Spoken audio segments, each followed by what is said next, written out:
All right, I think we're live. All right.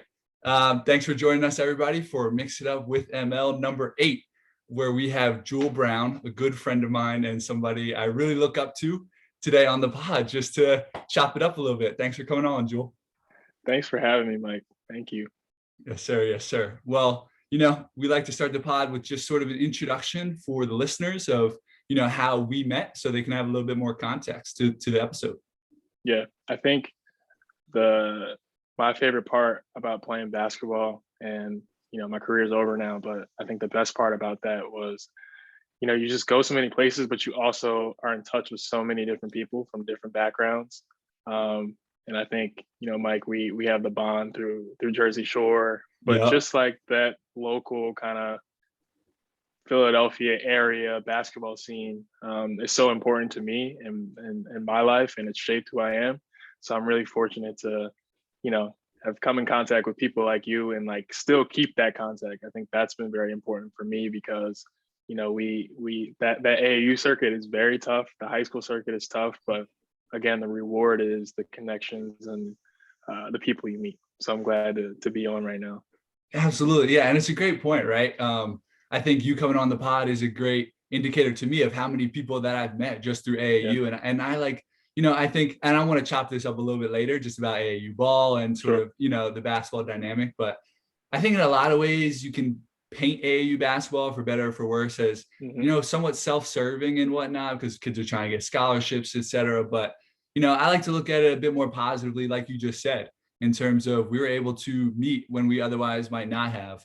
Although, just so for the listeners, Jersey Shore is Jersey Shore Warriors, which was our AAU program. And so we met through that. And we'll talk about this in a second, but I actually, met Jule from afar through watching you play for Lower Merion high school basketball, right? Yeah. And Jule, so what high school class were you? What class year? 2015. 2015. Got it. So that was just a year older than me. That's what I thought. And yeah, man, so I used to watch you through that. And then I guess I played, I practiced a little bit with the older team, and that's how we met, right? And so, and then we stayed in touch through Twitter and all that good stuff. So absolutely. Unreal. Well, I have a lot I want to ask you, Jule. Super excited to have you on. So the first thing I want to ask is sort of going back to those roots, right? Like those LM roots, Lower Merion. I believe, so I did a little research before the pod, try to be briefed. And I saw you moved to LM in first grade. Is that correct? Yeah. Could you talk a little bit more about just that move and what motivated that and sort of what that experience was like, right? Because I think LM, you touched on it in one of your pieces that you've written. It's like majority white neighborhood, and it was just like a different experience for you. Mm-hmm. So could you just talk about that a little bit? And I'd love to kind of go from there. Yeah. So I lived literally across city line. So the line that from the Philadelphia area to the suburban area. And so really, again, in that first grade time period, my family made the decision to move. And I really enjoyed going to school in the city. My school was actually connected to my mom's in hotel management. So my school was connected to her hotel.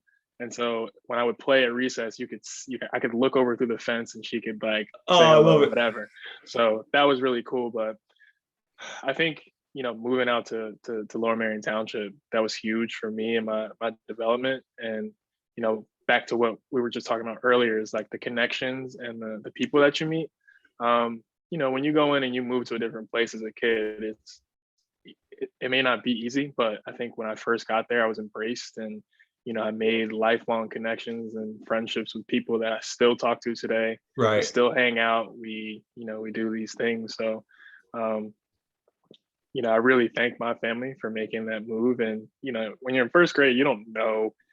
I didn't really know. I mean, I knew what Lower Merion High School was. And, I had the dream of playing at Lower Merion one day, going to play in college and playing the NBA. But regardless of any sort of sports, I was just so thankful to kind of be embraced by, my classmates and make those lifelong connections.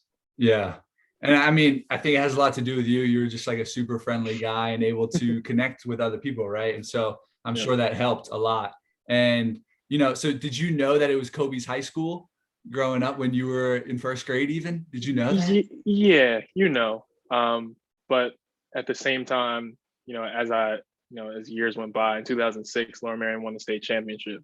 And so I remember, in my apartment building, it overlooks Montgomery Avenue. So I remember when they won the state championship and they had their parade, I saw them, I saw guys like Ryan Brooks, Gary Williamson, riding by with those gold medals draped around their neck. And I think that was the moment I was like, that's what I want to be a part of. Right. And again, you never really know how things shake out. And obviously there were great private schools in the area too, as well, that I could have very well gone to. But I think that moment in 2006, that's when I knew like, this thing is right next to me, down the street, literally across the street. And I wanted to be a part of that. And sort of that legacy that Kobe Bryant helped usher in. Yeah. And so I love your, memory there of watching them, go through the championship parade with the gold medals, right? Because I think it touches on something that I've noticed, which is, and I'd love to hear your thoughts on this, which is just, I think like one advantage of playing basketball, for example, at a public school is just the integration into the community, right? Yeah. So like, at least, and I think we have very similar like high school basketball experiences. So for the listeners, I played at Plymouth White Marsh High School, which, is one of the, very top level high school basketball programs in Southeastern PA, at least for public schools. So very similar to LM. And I loved how there was just community members who, maybe their kids didn't even go to PW anymore, or maybe they never went to PW, right? But they would just come to the games. It's like $5 a pop, right? To come to the games. And when we won the state championship in 2010, sort of a similar thing. It was a community event.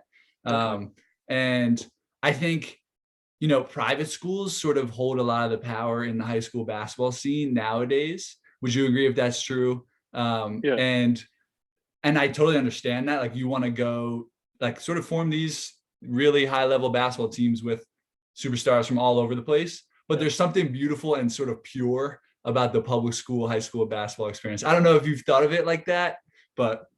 Yeah, definitely. I think when you look at like the state tournament and you look at the different teams that you kind of have to face, I think in our class, obviously the classifications are different. Like they only went up to 4, and now there's more. But there are sort of like not private schools, but schools that are able to recruit, or schools that can kind of bring kids in from different places. So it kind of makes it that much better when you go up against those schools and you're able to win, just given the fact that, like, we're from this, most of us are from this area. Yeah. And I think the community aspect has played a huge role in why I wanted to attend Lower Merion, is that everyone knows what it is. That's the highest level that you can get.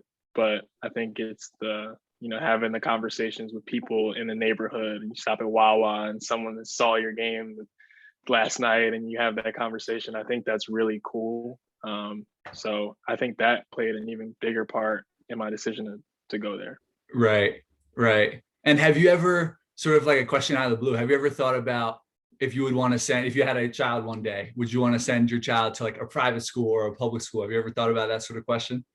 Yeah, for sure. And, the balance is, I know how great this area has been to me, and, the experiences that I had, but this is a different time now. And I think kids respond to things differently.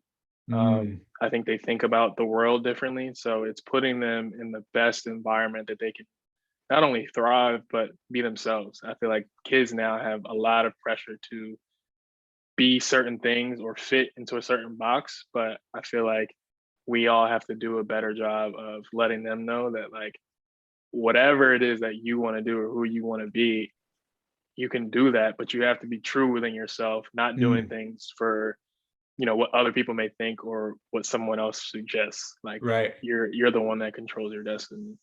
Right. And can you, if you're willing, can you expand a little bit more on that, Jule? Because I'd love to hear your perspective. Because I think you're a bit more plugged into, the youth basketball scene, at least more than I am at this point. I'd love to hear about that, because I've noticed some shifts as well, but I think you definitely are more of the expert here. I want to hear more.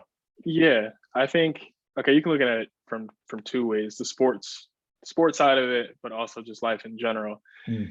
From a life standpoint, I do feel these kids are under a lot more pressure than we were coming up. And Okay. I think a lot of it has to do with social media and having that access. I think there was a time period where we were kids and that didn't really exist, Yeah. or we were a little too young to kind of be in that space. But now it's so accessible, and you're starting to see kids, be able to work an iPad at as young as 2 or 1. But from a social media standpoint, it does put a lot of pressure on young people to feel like they have to fit a certain image, or feel like they have to, do things or buy things that allow them to fit in with a specific group. And, it kind of worries me a little bit, because a lot of that is not reality. I think we have to put a greater emphasis on being authentic and being yourself and doing things for your own happiness, not for someone else's. And the same thing applies for basketball. I think now that like the camera's on all the time, you go to AAU tournaments now, people are taking videos, Even snapping open pictures. gyms, right? Absolutely. Like open gyms, they're filming. Yeah, go ahead. Yep. And people are getting highlight tapes for, certain things. And it's great that the game has this much exposure. But again, it puts that pressure on these kids that I have to play a certain way or a certain style, or, the slams and the overtimes aren't going to pick it up. But it's just like, if you can hoop and you are doing the little things that help your team win, you'll always get noticed by, it may not be the social media outlets and going viral, but, if you want to play at the next level, or, whatever you want to do, I think it's, we have to put a greater emphasis for our young kids that, like, as great as a tool as social media is, there's also reality that you have to step back from that social media and really just kind of live in this moment and live for yourself and for your family, because those cameras and those videos, people aren't going to remember. I mean, I guess people are going to remember how, how good of a basketball player you were, but they're not going to remember you had 28 points against, I don't know, whoever, Archbishop Wood. They're going to remember how good of a person you were and how you made them feel. So, what I've tried to do in being a counselor and kind of like a basketball instructor is just kind of letting them know that, like, there are other things outside of basketball that you can focus your energy on. Yeah. And man, there's so much there. And you're kind of alluding to some things I want to ask you about later, but just sort of, I guess, trying to contain my thoughts there. Do you think, a couple of questions I have. Firstly, do you think that this social media culture that you're touching on there has even influenced the way coaches are looking at kids to these days? Like you mentioned that if you do the little things correctly, coaches are going to notice. And I hope that's the case, right? But do you think even these coaches have been influenced to some extent by sort of what sort of player they're looking for, or not really? Sure. I think it gives coaches another outlet in terms of recruiting. Yeah. And now that there are more cameras and more video, it kind of makes their job a little bit easier. But at the same time, when you look at those highlight clips, you're only seeing some of the good of it, right? But you're not getting a chance to see, how good of a teammate they are. Like, are they making those hustle plays? What's their attitude like? It's kind of hard to really tell unless you really go in to those, to these AAU gyms and you get a chance to see. So I think, social media is a great tool and it's good all across the board, but also, there's some aspects of it that are kind of troubling, and it's hard to tell, like, are you playing because you enjoy playing, you want to win, you want to do the little things that it takes, or are you playing because you want to get to a certain place because of the fame, the notoriety, or whatever the case may be, that comes with the greater coverage of the game today. Right. And I totally agree. And do you think that, one of the questions I actually wanted to ask you, before coming in here was, and this is right in line with the social media sort of player-centric focus nowadays, is, do you think that the higher transfer rates now, like maybe in high school or even in college, right, how much that uptick has been? I don't know this like percentages on that. I don't know that but I think anecdotally we all might know that's true. Do you think that has to do with, a really good thing where I believe it's a great thing that LeBron kind of shifted this culture in the NBA of like taking power away from like ownership and bringing it more player centric focus. And, you know, he got railed against for that. And he said, you know, the decision was not the most, you know, the best thing he could have done or the way he did it. Right. But sure. I think the shift from ownership to players having control is a beautiful thing. And do you think that that's influencing some of the younger kids today transferring more? Is it social media mainly? Is it both? Like, what do you think about that dynamic? Yeah, it's all wrapped in one. Yeah. I think that this new the transfer rule that you can do a one-time transfer and then you can, you know, you don't have to sit out for that first transfer. And again, the term player empowerment has kind of become more prevalent than ever. And it is because of guys like LeBron and being able to take ownership of your career and, you know, what truly makes you happy. And I think the other part is, you know, coaches have always been able to, you know, take jobs freely and they don't have to sit out a year. You know? So the double-edged sword is, you know, the freedom to transfer, while it is great, right? There's another side of it, and cases are all different. There are a bunch of different reasons why you transfer. Absolutely. But there's another side of it where, you know, if you're a player and you're, you know, the situation doesn't work out because you're not playing as much or, you know, whatever the case may be, right? Like, how are you handling adversity, right? The easy thing is to go transfer somewhere and, you know, just say I'm out of here, like I'm going to go find what's best for me. And that's great, that's fine. But there's the other side of it where you can't run forever. Like, you have to kind of look yourself in the mirror and you have to tell yourself, like, hey, am I doing all the things necessary to earn playing time or to, you know, earn coach's trust? And that's also, you know, having people in your corner too. I feel like a lot of times guys, and maybe like the high profile guys, don't have the right people in their corner. And they're feeding them and telling them what they want to hear. But there's an accountability aspect where if you truly are in this kid's ear and you want the best for them, you claim you want the best for them, I hope people are telling them not what they want to hear, but telling them, like, breaking it down to them, letting them know, like, are you doing the right things on and off the floor? Are you getting in trouble? Are you, you know, being accountable? Right. So it's tough because I do want to see these players, you know, control their destiny and be able to choose what path is right for them. But I also just hope that, you know, they have the right people in their corner telling them, like, hey, like, you may want to leave now. And the easy thing is to leave, but there's beauty in kind of sticking it out and fighting your way through, because it's only going to help you once that ball stops bouncing. Like, there's a whole world outside of the game, and when you stop playing, are you gonna like bounce from job to job because things get a little tough? Right. You know what I mean? So that's that. I just hope that these players have the right people in their ear and are kind of steering them in the right direction. Right, and I think that's beautifully put. And, you know, your nuanced take on that really speaks to the idea that, you know, in this world, there's very few things that are really like black or white. There's a lot of gray in there, right? And I think from the way you're speaking, it sounds to me like you probably have an ability to really connect with the youth, you know, right now, today. And like, and what I mean is, like, how do we, you know, the classic like old head type thing where, you know, we might even be old heads at this point, right? Me and you, and we're just barely out. But it, like what we just said, right? Or what you just said about the beauty and sticking it out and all that stuff.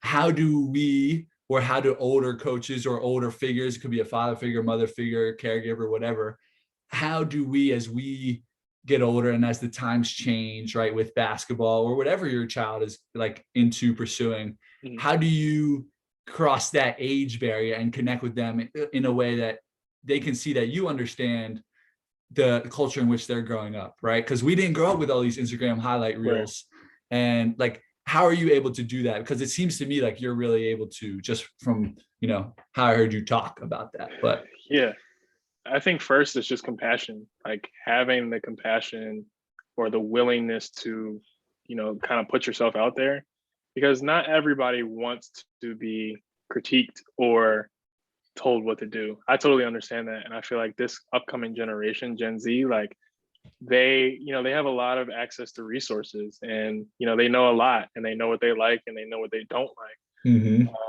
And so you're not going to always relate to them, but at the same time, it's that willingness to speak to them and not just tell them what they want to hear, but giving them some words of advice or some examples and things that you've been through. Because, again, it was a different time when we played. That was just we're in 2021. So that was when I graduated high school. That was 6 years ago. But Crazy. From AAU, it was really like 2011 to 15. So that's 10 years that have gone by, and it's a totally different, the game has evolved in a different way, but I still think, these kids just need those outlets, and they need people to tell them like, hey, yes, you may feel this way, but here's another way to take a look at it, right? But it's really just that willingness on your end to reach out and say, hey, like, this is another way you can go about it, because otherwise we continue to let them kind of work it out on their own, and then we're wondering why this kid doesn't pan out in college, and we're wondering why, he transferred so many times, like, why does that happen?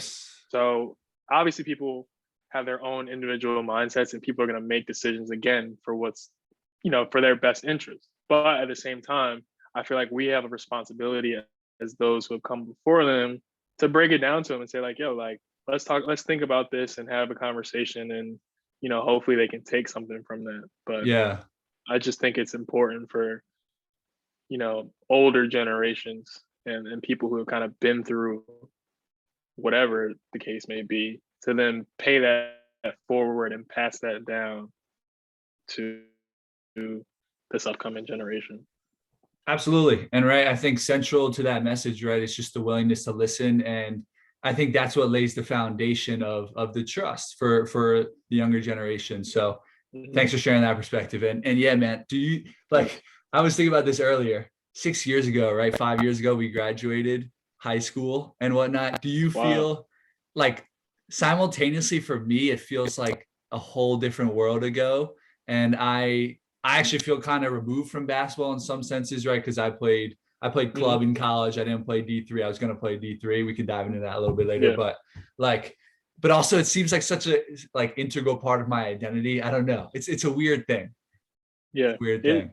It is weird. I think, but I really do think the game's not totally that much different. And I don't think these kids are totally that much different, but I feel like it's the way you speak to them and how they respond to certain things. Like, I know for me, I'm not someone who responds to someone just like actively telling me what to do. Yeah. Like, it's kind of giving them suggestions and kind of working with them instead of talking at them. But also, like you said, being able to listen and feel like their voice has value, instead of telling them, well, when I played or when I did this, like, this is how we did it. Like, they know that they are very aware, but there's just an extra effort that has to go into working with these kids, because they are our future leaders. Like, whether that's in sports, medicine, science, things like that, like, they need to feel cared about and valued, and it'll only make for a better world if they are given the proper tools on top of all the things that they have at their disposal. Absolutely. Right. And it's just trying to be, I think, to me, what stands out there is just trying to be a partner in that, and you can still be a mentor and a leading figure, but somehow trying to find that partner, identity with the person, trying to work together with the youth as an example. Right. So, a lot of interesting things going on there that I think I want to tie together later, but as sort of like a segue going there, can we just talk about like your basketball experience, first at Dickinson and then NYU? Because I think it's really relevant to what we're talking about now, right? Which is the idea that you're talking about potentially seeing a life beyond basketball, right? But at one point you said growing up, you were thinking about being an NBA player, just like me. Right. All of us did, right? And so for you, when did that shift occur when you said, okay, maybe I won't be an NBA player, for example? And then kind of like walk me through the D3 basketball experience maybe, because I'm actually fascinated to hear about it from you, because Yeah. we were actually talking about it a little bit when I was making my college decision. Mm-hmm. I was like thinking Dickinson a little bit. I really love that school, thinking Johns Hopkins as well. Yeah. But I ended up not playing D3. I went to Princeton, played some club ball. So I just love to hear, right? Like, when did you decide maybe NBA is not your thing? Then what was the D3 experience like? And what can we learn from that? What can we take from that? And then I'll ask you sort of about what you're doing now, I guess. I think you made out okay going to Princeton. I think that's a pretty good school. I heard. Thanks, sir. That's for sure. Yeah, Thank you. Yeah, so I think during my recruitment period in high school, the Division I level was always something that I would be in, depended on which level, obviously. But I think my junior year in high school, not always, but that was the moment I knew that like my decision in choosing a school would have an impact after those 4 years would be done. I wanted to be at a place that challenged me academically. The game of basketball, but I always knew that like the ball stops bouncing at some point, and I knew there were things and experiences that I wanted, and I wanted to be able to be in a position in the workforce that I could then pass these things down to the next generation, like I said. Right. So when I was trying to decide whether I would go to prep school, because that was really my option, either prep school or go into a Division I school that academically may not have been in the realm that I wanted, but I was still thankful to really have those opportunities. Yeah.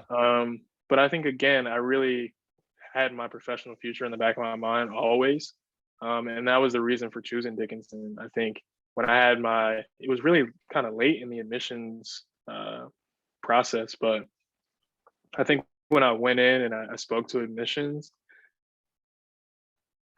we didn't even talk about basketball. They made me feel like I was a student, and that's all I ever wanted. Like I love the game, I love to play, but I really just, right from my admissions kind of interview, I felt valued as a human being, not just for what I could do on the basketball court. And that was from Coach Soretti, and that was from admissions as well. So I think having my friend Corey Sherman commit there, I think that gave me the confidence to want to be there, and so I committed. And went in. I had 2 years. We lost in our conference playoffs 2 years in a row. We lost in the championship my sophomore year, which was tough. And so when you get that far and you get that close, you're thinking like, we got to come back and do it again. But I think I always had my professional future in the back of my mind, and kind of being in a place where I not only felt comfortable, but just with academic things, in the form of like an internship or opportunity. So I made a decision to transfer to NYU. Just being in New York and kind of being amongst the rest of the city. Like we didn't even really have a campus. You step outside and you're among the rest of the city, which for a lot of people, a lot of people can't do that, and that's not a fault to them. Like the city is, it's an animal. So, but I really think like having been 21, I was a little bit more mature and able to handle kind of what New York is. So,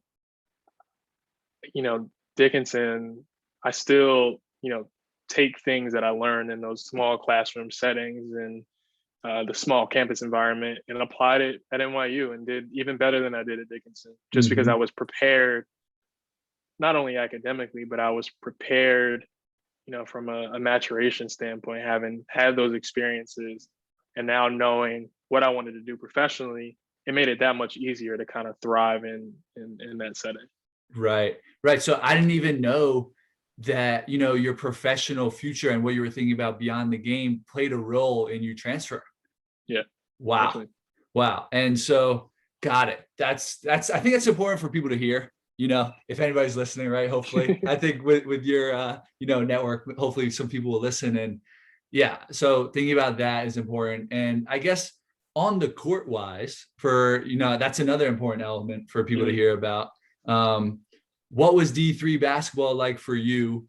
because I've heard people say that, coming from like a great high school basketball program, like me or your high school basketball program, sometimes it's like hard for college to even live up to that, even at the Division I level. But it looks like you had, really valuable and good experiences at the D3 level. And so could you just talk a little bit more about that, and maybe comparing, contrasting it to high school and just the level of play and all that good stuff? I think it's important for people to hear that. Sure. Yeah, my high school career was incredible. I came in my freshman year. We won the Central League. We made the district championship, lost to Chester, and then we lost in the state championship. But I think being along for that ride and kind of getting the firsthand glance at like what top level high school basketball was Right. just incredible. And then the following year, we did the same thing. We won the Central League. We lost in the district championship to Chester again. But then we kind of turned it around and we won in the state championship. So even after that, like we won the Central League again. So we won it 3 years in a row. And, we got to play, I got to play against some of the best basketball players to ever play, and travel and things like that. So Lower Merion was incredible. And it just prepared me for the next level in terms of, defensively, I think is the biggest part. I think that's where people really struggle. And the speed of it in the college game, I don't care what level you're at, it's different and it's an adjustment. So I think when I went into Dickinson, I was a little more prepared, but also you're trying to fit into that culture as well and kind of balance between what you learned in high school and what your coaches at the next level are telling you. Okay. Which was great. And so I got the kind of the best of both worlds. I was in a small campus, smaller league. So we drove the bus around and smaller crowds, like not that big, whatever.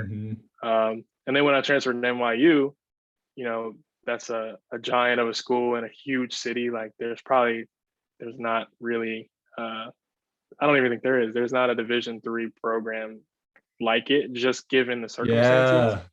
And so we flew pretty much everywhere, except for the Brandeis trip. But to fly to places and stay in hotels and have meals, like it was kind of the closest thing that you could get to, like, I guess the NBA, but even like at the college, like a Division I level, which was just incredible. And I got to go to places that I'd never been.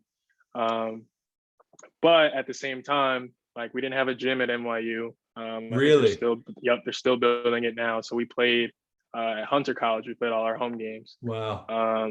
Sometimes we would play at the Brooklyn facility. I played one game there. But even practice, like we had practice at Palladium, but there's only one court and it's kind of like a box essentially.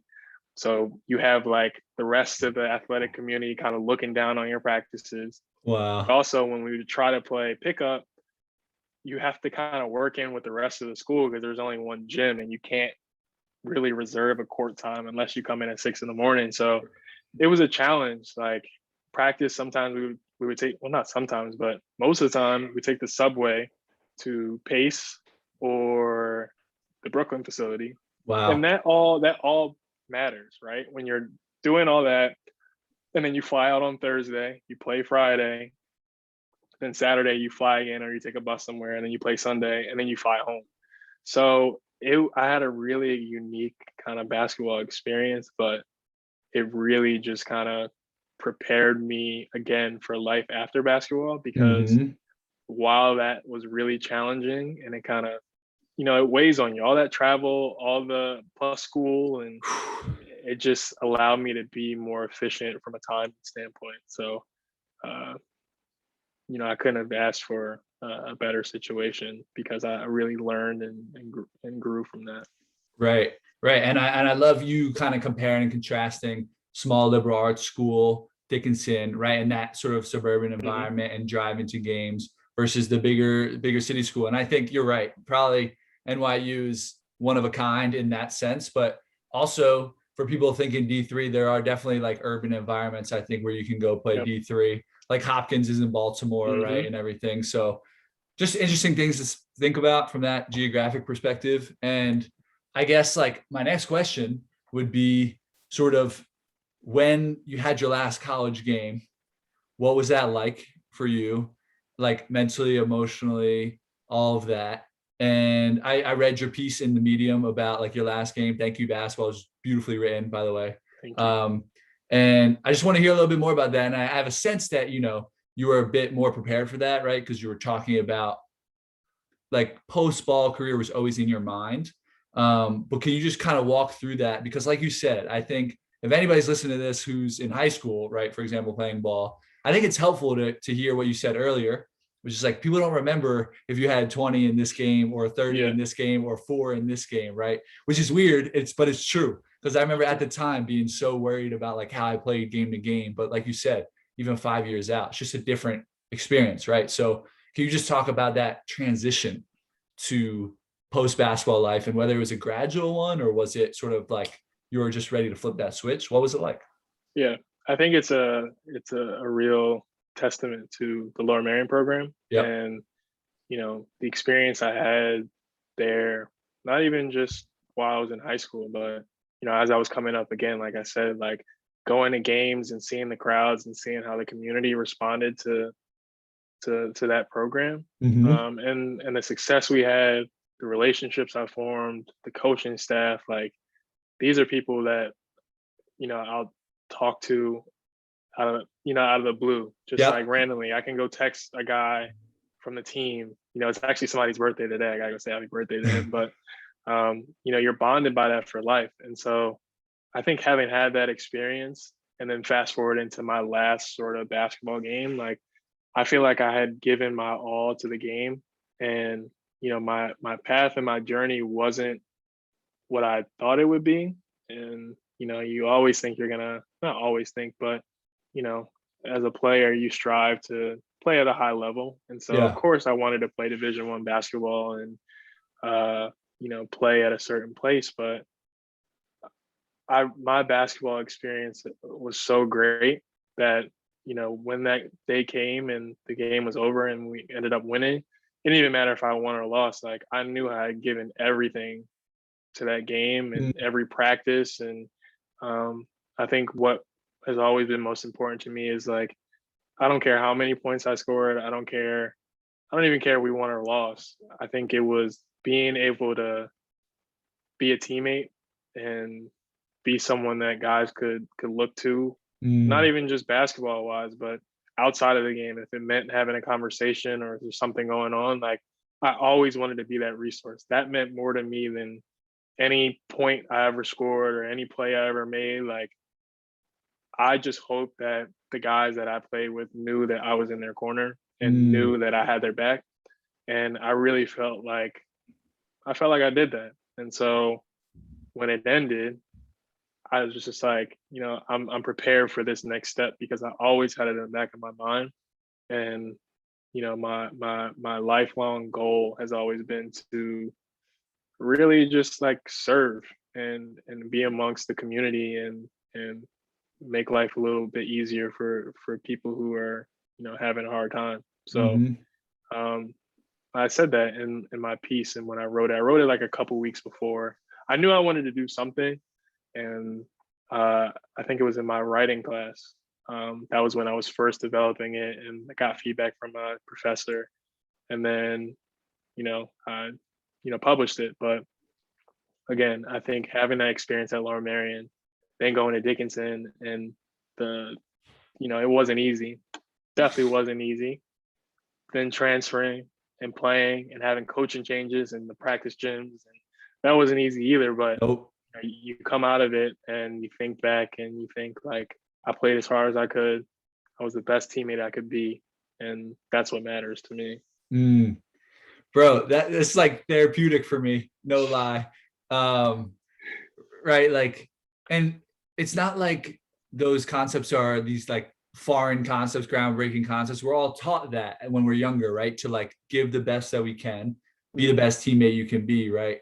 But I think really doing it is different than just knowing it intellectually. And I think I like to think that I did the same, right? But for some reason, it's been hard for me to like say goodbye to the game in a weird way. Um, I don't know if it's because I didn't play D3 or not, but maybe it's not, right? Because you played D3, for example, but I think it's more about your outlook on the game, right? and the way you approach that. And it's what you just said, right? So it's not about like what you accomplish in the game to ever like satisfy that itch. I think it's more of a mental, emotional relationship with the game. Would you agree with that? I agree. And I think as competitors, right? Like it's tough to play the game and not be a competitor. Yeah. And like you see the way the game is going now. I watch it every day, and I enjoy it even more now that I have time to sit down and watch all different levels, men, women, whatever. Mm-hmm.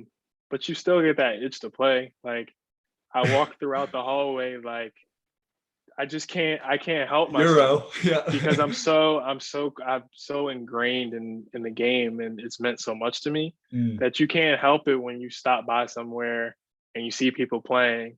I think when I was not even think when I growing up, and it still happens, right? Like I never had a basketball hoop in my house outside, Mm. but every time I would drive by somewhere and I see a hoop, I just envision myself playing on that hoop and the shots that I would make. And that's just because the game is just so special. Like you can't help but think about it. And so I definitely get that urge to play. But again, there's the other side of it where I feel like I gave my all, and I'm not itching to it never was about the game. It was about Wow. relationships with my peers Mm. and coaches and having those bonds.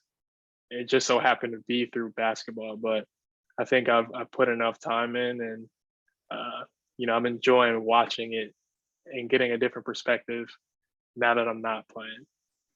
Man, again, I'm saying it again, therapeutic, right? Because as you're talking, I'm thinking about my time with the game and whether I gave my all and whether it was about relationships for me, right? Mm-hmm.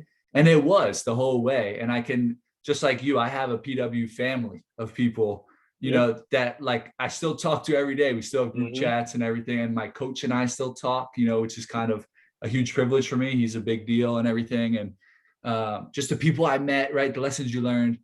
But I guess my outlook on that has not been centered on that, right? So just like reorienting the way I look at it, and sort of like, I think I'm very hard on myself, very critical, and always like Of trying course. to do better. And I think that's a, component of greatness, right? It's like people who do great things are always trying to improve. I'm not saying I'm great, Yeah. but just it's something to strive for, right?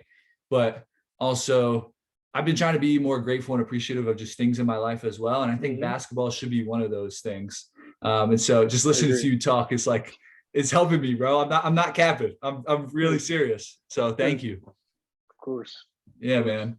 So, okay. Got it. Right. Now we're transitioning post-ball. Right. And now you are a brand consulting assistant at Creative Artist Agency, I believe. Can you talk about that and sort of your, right, like your professional work and what's motivated you to enter the various spaces you have professionally? And you said your vision is sort of serving your community, right? And so do you envision being able to do that through your work, in addition to, volunteer experiences and whatnot? And so just love to hear more about that. Gain some inspiration. Yeah. Again, going back to junior high school, I kind of knew the lane that I wanted to be in. And obviously, like when you're a junior in high school, like you have so many other things that you're concerned with. But I think I knew the realm that I wanted to be in, kind of like the sports marketing, player representation, Mm-hmm. just being around the game and basketball in particular, because I've always just had a passion for it. But it was kind of hard when you're in it and you're playing. Like your only thought process is, in my immediate, I'm focusing on the game, showing up to practice, performing, things like that. So I think when I got to NYU, I had an extra year because I transferred. And Right. so in that extra year without basketball, I got a chance to intern. I had an internship at another agency, two agencies actually, one in the fall and one in the spring. Then the pandemic hit and I was still interning, right? But without a pandemic, I'm thinking like, okay, I'm working at this agency. I had the last experience. Now I'm looking for a full-time role after I finish this. Right. And with sports, it's difficult because everybody wants it. Everybody says they want to work in sports. Facts. Like, why not? But there's so much competition to get in. But at the same time, it's like once you get your foot in the door, you take it and you run and you work. So I did 3 internships over this past year in 2020. Then this past year, I was doing 2 at one time. And it really, I think it's because of like my determination. Like I may not have put the most energy into playing basketball and getting up extra shots, but I knew that my professional future again is something I wanted to hone in on and be in the spaces that sports marketing realm. So taking those 2 internships at one time, like reaching out to people on LinkedIn and just saying like, hey, like I'm interested in this, like these are some questions I have, would you have time to speak? Yeah. And it wasn't easy, right? Like pandemic aside, it's difficult to break into sports, but I always kind of kept my focus because I knew the nature of, this pandemic. People were losing their jobs, being furloughed, and that's not easy. And so I never kind of worried too much. Obviously you want to use your talents and be able to contribute because, you believe in yourself. So eventually I was able to, I landed this job, and again, it wasn't easy, but again, once you get in, you have to you can't settle.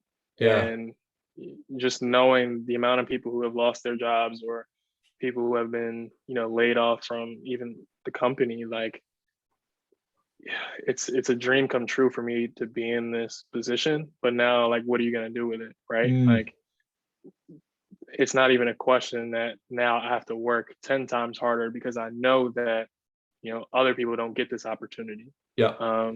And I think it's really has helped me the past couple months since I've been there. And, now I'm really just focused on, using my experiences and, kind of understanding this next core generation that, I think a bunch of brands and agencies and places are trying to understand, and kind of using my voice on behalf of them to help these places understand them and make sure their voice is valued. Absolutely. So could you talk a little bit more about, what that day-to-day looks like, right? Because I'm really not familiar with this space at all. But it sounds like you're able to use everything we were talking about earlier, right? The connection to the youth and the next generation and what you're doing now. So could you just tell me more, like, a lot of people are like, oh, I don't want to talk about my job, it's boring. But like, to me, I'm very interested. You know what I mean? So I'd love to hear about it. So sure. It's administrative day-to-day work. So right. Handling schedules, calendars, responding to emails, Classic. Just administrative things across the board. But also, some of the projects that we have going on, and kind of being looped in and taking notes and just kind of preparing myself, right? Because it's kind of like being a freshman on a team. You soak all this knowledge in, you're learning, you're gonna make mistakes, and you have people in front of you who are passing down all these things, and it's just like, what are you going to do with it, right? So I think each day I've tried to take what I've learned from being at Dickinson, being at NYU, having the internships that I've been at. They've all played a role in kind of providing me with the tools to kind of make the most of the role that I'm in now. And so it's a balance between handling your responsibilities, but also not thinking too far ahead, because you always think about the places that you want to be in, right? But absolutely, I'm trying not to think too far ahead because it's important to enjoy I don't want to say the P word, the process, enjoying the process. Right. And, just learning. I'm trying to learn as much as possible, meet as many people as possible. And virtually it's not as easy because you could kind of pop into the office and be like, hey, you got a few minutes. But again, taking that time out to learn as much as possible. And then, when my time comes for whatever role is next, I'll be prepared because I'm learning from, in my opinion, the best, and, applying all I've learned from previous spots to apply now. Right. And I love what you said there, right? Like, sort of this phrase, chop wood, carry water, is basically what you're saying, right? Which is focusing on those mundane things, the daily things, and just really just being in the present, process present, all those buzzwords, right? Because I think, I don't know, I know we talked about us being removed from this generation of, the grass is always greener, but to some extent, I think probably me and you have gotten some of that indoctrination in our minds, right? Of like, what's next? Where are we going next? What are we going to do next? What's the future? Right. And I think one thing I've been working on, I'm in a gap year before medical school right now. And so I've been using that as like a huge opportunity, right, to enjoy the present and not be thinking about like the rat race of what's going next, right? And because I think nowadays people are switching jobs much more often than they were in the past, which is great, right? You're able to kind of pursue your interests more, which is a wonderful thing, right? But like everything we've been talking about, the pros and cons of everything, right? It's not always black and white. And I think with that culture of like, what's next, it's not easy to stay in the present. So I applaud you for that, especially during everything that's going on right now, right? With all the uncertainty, right? So yeah, absolutely. And I think one of my final, I could go on forever talking with you, but we have a couple more minutes. And I guess now we covered sports, we covered, tying sports into our work. Who is Jule Brown sort of outside of sports, outside of your work and everything? What is, what makes you tick in that sphere? Any hobbies, any interests that you enjoy?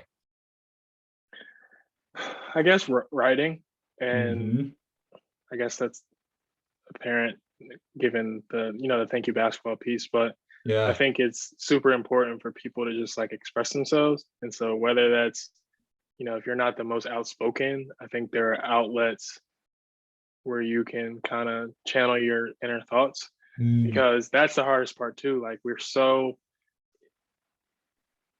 kind of keep a lot in, and there's this fear that you don't want to bother someone, or you don't think it's a big deal. But holding that stuff in and sitting with your thoughts, it's tough. It's not easy to do, because it doesn't allow you to be your true self when you're holding things in. So I think writing has been super important for me and has been a great outlet, whether that's writing essays or papers in school. I enjoy Twitter, and I enjoy like connecting with friends and people that I've never met before. So I think writing is one of them. Obviously sports. I think just following sports and seeing the way different leagues work, and different players and the strategy of different games. Like I follow pretty much every single sport you can think of. And I think there's they all connect in some way, no matter which one they are. And then I guess really just like spending time with friends and kind of learning. Like I feel like I learn from each conversation I have with somebody, whether it's a friend or a peer. I'm an only child, so my friends are really important to me. There you go. Any chance I can get to kind of spend time with them and just talk about what's going on, right? Because again, you can't sit with your thoughts forever, and there's a lot going on in the world. There's a lot going on in certain communities. I think getting those different perspectives from different people and kind of coming together and speaking on things. It's easy to hide behind a phone and kind of do that, but I think we have to make it a point to have some more in-person conversations and really connect with each other, because it's going to take a joint effort to kind of change some of the things that are going on. Right. And my first question would be, what is because I'm really fascinated by the writing part and how that connects, right, to connection with other people. What is your process for writing? Because I've just started trying to keep a journal during this gap year, which has been good, right? To, it's something you remember every day, basically, in a way. But I'm also trying to I've never thought of myself as a poetry kind of person, you know what I mean? But I'm trying to just get thoughts and feelings out there on the paper. And I love what you said about Twitter as a way to do that. That's a great point. I never even thought of it like that, right? But what's your sort of writing process now that you're removed from the academics? Do you just write poetry? Do you write your thoughts? What do you kind of go to there? I think Twitter has been my main outlet. And Twitter is strange because you're putting your thoughts out there to the rest of the internet, and it's different from Instagram. You're putting pictures out there, but your own thoughts and your own words, like there's a fear there that I'm not going to be understood in the right way. And I Mhm. have that all the time. Yeah. But I think it's so important to keep an open dialogue with everyone. Um, and Twitter has been my main outlet. But if I'm writing like, that thank you basketball piece, and I've written a couple other things, like Mhm. I don't write often, but if there's something I feel like I need to speak about or want to talk about, I use Medium, and Medium.com. that's been my way to kind of publish pieces. But I think it's just really important to express yourself, and I don't want to go the rest of my life without like standing for something or speaking out about Mm. something. So if it's something that I feel is important and it's necessary, I'll absolutely write about it. But that can come in many forms. It can be poetry, it can be certain things, writing down that like, this is what I found interesting. I've spent a lot of time in my notes on my laptop, and I'll Absolutely. write things down that like I have a great quotes list from people that I know and don't know. And there are things that come to my mind. Like I'll make lists of like top Mm. 10 something or shows that I watch. So it's really just utilizing, tapping into my thoughts and getting it somewhere other than my mind, because otherwise Yeah. I'm going to go insane if I don't. Right. Right. Gonna go insane for sure. But also, sort of what I'm hearing you say is, right, when you're writing or you're just putting things out there, whether it's Twitter, in your notebook, or whatever you're doing in your notes, anything, I think we're sort of crystallizing those thoughts into something tangible. And Yep. there's some real awesome things that can happen through that. So just for anybody who's listening, I think the power of writing is real. You know what I mean? And I'm Yep. just barely tapping into that, trying to, but yeah, it's a way to kind of live a more full life, I feel, in some ways Yep. too, right? Like not just existing up here and being like, what did I do last Thursday? Right? Like, what Hmm. am I thinking? What am I feeling? Sort of getting in touch with that. So man, I love that. I'm inspired. I'm going to try to keep writing like you for sure. For That's sure. awesome. You should, because again, it, you don't even have to write these things down and publish it. Like they could No, just be your own thoughts, because again, we spend so much time, sitting with our thoughts in this pandemic. It's been isolating, right? Like it hasn't been easy. So any way to get something off your mind and off your chest, I think that's an important outlet. absolutely. Well, man, Jule, I think we're at time. I just want to say, like, thank you again for taking your time today, bro. Like, I really do look up to you, and you've always been a guy that I've been inspired by, and so really honored that you took the time today to kind of chop through these things and made some peace with my basketball past. You know what I mean? And just learned a lot from you. So, man, I appreciate it. It's an ever going journey. All of it is, right? But Yes. again, I think having these outlets and being able to speak to your peers, we hide behind this phone a lot, but I think it's great to have conversations like that. So I'm glad, we got this chance to talk, Mike, and this is an important platform, and I hope you continue to use it, because people care about what you're saying. Even if you think you don't, people care about Oh, what you're saying. man, you got me feeling good. Thanks for, I could run off that compliment for a while. So I'm gonna keep doing it, see if anybody listens. But man, it's guests like you who are, bringing stuff to the table. So thanks again, Jule. Thanks to the listeners, and we will see y'all on the next installment. Thanks again. Thank you, Mike. Peace.